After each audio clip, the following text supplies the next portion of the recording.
কাল আমরা ব্যারাকপুর গেছিলাম, সেটা একটা ছোট্ট ভিডিওতে তোমাদেরকে বলেছি যে কালকে একটা দরকারি কাজের জন্য গেছিলাম, কিন্তু কালকে আরও একটা স্পেশাল দিন ছিল। সেটা কি এই ভিডিওতে তোমরা দেখতে পারবে।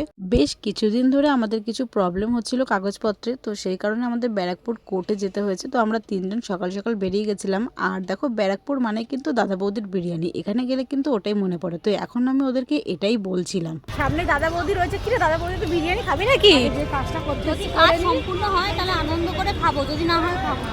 আচ্ছা, তুই তুই হ্যাঁ হ্যাঁ, যদি কাজটা কমপ্লিট হয়। তো এরা বলছে কাজ কমপ্লিট হলে তারপরে বিরিয়ানি খাবে। কোথায় যাবি দিদি?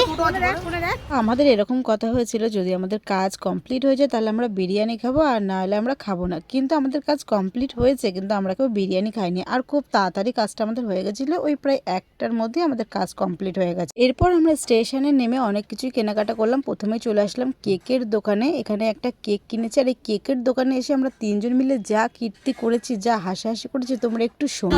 পয়সা কবে দিবি? লক্ষ্মী ভান্ডার পেলে পয়সা দেবো, না পেলে আমি আর দেবো না। দাদা ওকে একটা এটা দিও তো, বসে বসে খেতে থাকো। আমাদের মা আমাদের খাওয়া কিছু না, মা আমি কিছু খাবো না না। খা কিছু, না থাক, খা না, কেন তুমি খাবে? হ্যাঁ এই যে এটা খা, তুই কি খাবি খা। ও আচ্ছা, আলাদা বিল করবে, আমার আলাদা bill।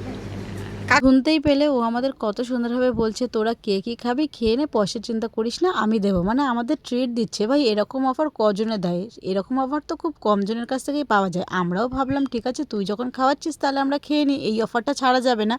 তারপর বলছে তোরা এখন যার যা ইচ্ছা সে সেটা খেতে থাক, বাড়ি গিয়ে পয়সার হিসাব হবে। এটা শুনে তো আমরা অবাক হয়ে গেলাম। এই কারণে আমরা কেকের দোকানে গেছিলাম। তার কারণ হলো আজকে আমার বাবার বার্থডে, তো সেই জন্য আমি আর বোন দুজন মিলে বললাম যে হাফ হাফ টাকা দিয়ে চল বাবার জন্য আজকে একটা কেক নিয়ে যাই, কারণ আজকে কেক কাটা হবে। কোনোদিন খাবি কিছু?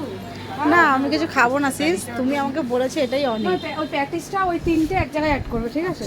কেক নেওয়া তো অলরেডি হয়ে গেছে। আর আমার বোনকে বললাম, বোন কেক কিন্তু নিয়ে নিয়েছি, তুই কিন্তু হাফ টাকা দিবি। তখন আমার বোন বলছে, দিদি আমি তো লক্ষ্মী ভাণ্ডার পাই না, যেদিন আমি লক্ষ্মী ভাণ্ডার পাবো সেদিন আমি তোকে এই টাকাটা শোধ করব। মানে কিছু চাইলেই একটা করে উদাহরণ রয়েছে যে তুই লক্ষ্মী ভাণ্ডার পাস, আমি পাই না।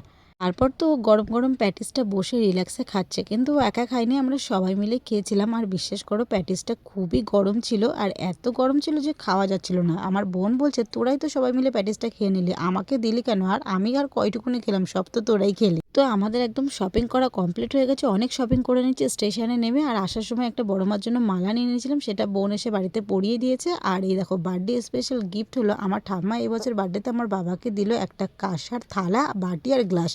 আমরা যেহেতু কেউ বাড়ি ছিলাম না, তাই সব রান্না কিন্তু আজকে আমার ঠাম্মা নিজের হাতে করেছে, আমরা কেউ হেল্প করে দিইনি, পুরোটাই একা করেছে। আর এই কাঁসার থালা বাটি গ্লাসটা কেমন হয়েছে অবশ্যই কিন্তু জানিও, কারণ আমার বাবার অনেক দিনের ইচ্ছা ছিল যে এই কাঁসার থালা বাটি গ্লাসে ভাত খাবে। এটাই আমার ঠাম্মা বলেছিল যে ঠিক আছে তোকে আমি জন্মদিনে এই উপহারটা দেবো। তো সব কিছু ঠাম্মা নিজের হাতে রান্নাবান্না করেছে, কিন্তু আমি এখানে গুছিয়ে দিয়েছি 5 রকমের ভাজা, ডাল, তারপরে ট্যাংরা মাছ, রুই মাছ আর চাটনি, পায়েস। এগুলোই ছিল দুপুরের মেনুতে। তার সাথে চিকেনটাও ছিল, কিন্তু তখন অনেক দেরি হয়ে গেছে বলে চিকেনটা রান্না করা হয়নি, চিকেনটা রাতে রান্না করেছে। এইবারে দেখো বাবা চলে এসেছে রাত্রির বেলা, তো বাড়িতে কেক কাটা হচ্ছে। আর এই হলো কেকটা। কেকটা কেমন হয়েছে অবশ্যই কিন্তু তোমরা জানিও। কেকটা কিন্তু আমার বোন চয়েস করেছে, তো খুবই সুন্দর হয়েছে কেকটা। আর এখানে দেখো বাবা তো কেক দেখে অবাক হয়ে গেছে, কারণ বলছে এই প্রথমবার হয়তো আমি জীবনে কেক কাটছি। সত্যি এগুলো শুনেও কিন্তু ভালো লাগে, আর কিছু করতে পারলেও ভালো লাগে। তো যা করার তো এখানে আবিরই করছে, আমাদের কাউকে করতে দিচ্ছে না। ওই স্পার্কেল জ্বালাচ্ছে, ওই স্টিকার লাগাচ্ছে হ্যাপি বার্থডে, তো সবকিছু ওই করেছে। তো এখন এখানে কেক কাটিং হচ্ছে। Happy birthday to you, happy birthday to you বাবা।